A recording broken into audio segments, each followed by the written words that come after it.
Hello friends, and welcome back to The Happy Host. I'm in my kitchen today. I have been craving for some Indian style fish curry. So I decided to get some Indian fish and make Indian style curry with mustard sauce. Now, why am I making a video of this?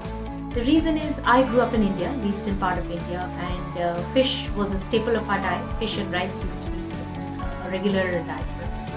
Now, when I came to Sweden, the kind of fish that I found here were mostly sea fish, in contrast to the freshwater river fish that we used to get in India. It was the rohu, the katla, the hilsa, and all of those kinds.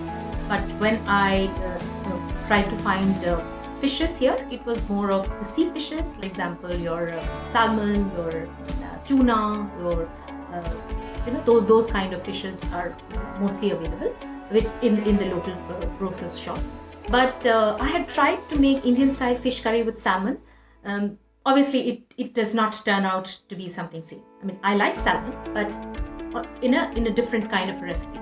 So what I decided today was go to an Indian fish shop, find some Indian fish, and come home and cook typical Indian style fish curry with mustard sauce.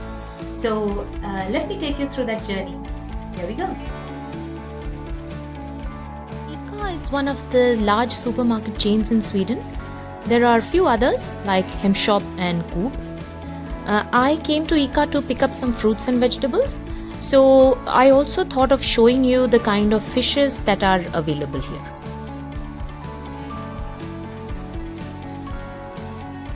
So here there are some salmon. As you can see, the orange colored ones are salmon.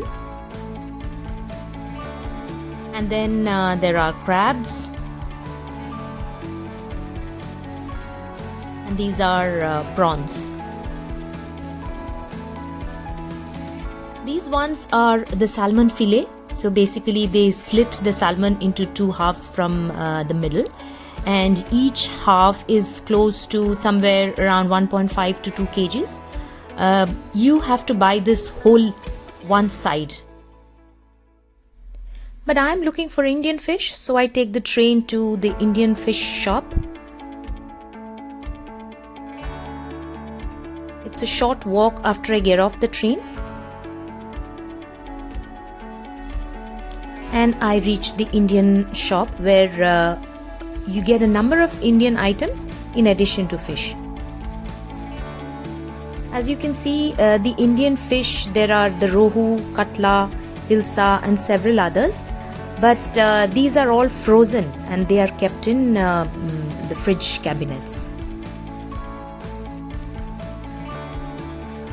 I selected hilsa fish for myself and got it cut into smaller pieces because it is frozen. So for me, it will be very difficult to cut them into pieces at home. I also bought mustard oil, which will be required to cook the fish. I also need some Indian grocery items like some spices, some atta, tea powder, and dal and stuff like that. So this is the shop from where I generally buy the kind of brands which I usually get in India. For example, Ashirvad atta is the one I use for my chapati.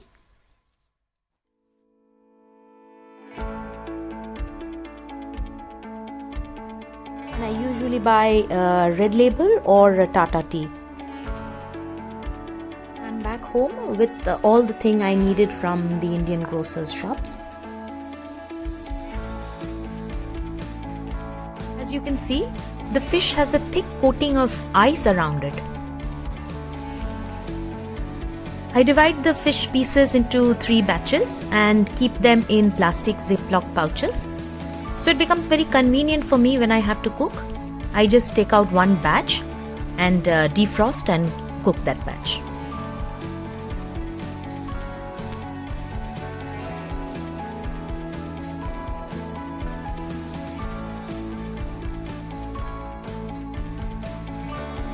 While the fish is defrosting, I unpack my shopping trolley and I place all the grocery items on the table for now. Later on I will put them into their respective spaces. So I have bought Ashirvad atta. I am a roti person. I eat chapati generally. I have Tata tea leaves. There are some incense sticks, rose essence, and there are some spices like jeera, dhania, garam masala, red chili powder, and so on. Time to start cooking the fish. This is a traditional fish recipe, cooking in mustard oil, nigella seeds, and mustard sauce.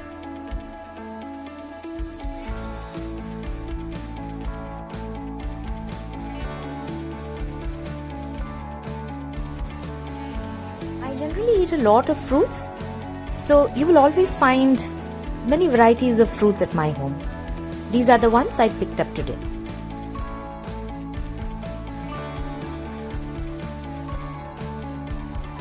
The fish curry has turned out delicious. I made some rice to go with it, and this is my meal for now.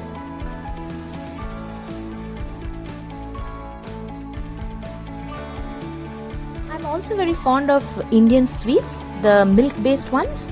So I have been trying to make some Indian sweets at home, like the kalakan, the rasmalai, some shondesh as we call them. So I decided to make some shondesh today at home with the homemade paneer. In the evenings, I like to light agarbattis, and the fragrance always takes me back home. Meanwhile, the shondesh mix has cooled down and is ready to be rolled into balls. I have also used some saffron and pistachio for garnishing.